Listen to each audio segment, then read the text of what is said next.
Welcome to McPlum, simple solutions served daily. In this video, I will explain how to burp your Jeep Wrangler radiator. First, find a safe spot to park your Jeep on an incline, with the front end higher than the rear. This helps air naturally rise to the radiator cap opening. Make absolutely sure your engine is completely cold to prevent burns from hot coolant or steam. Have your new coolant and a spill-free funnel ready to go.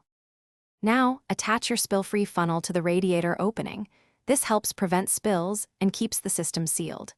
Carefully pour in your recommended coolant mixture, filling the funnel about 1/4 of the way. Start your Jeep's engine and immediately turn the cabin heater to its maximum setting.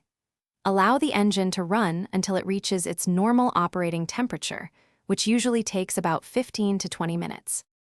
Once the engine is at operating temperature, you'll start the active burping.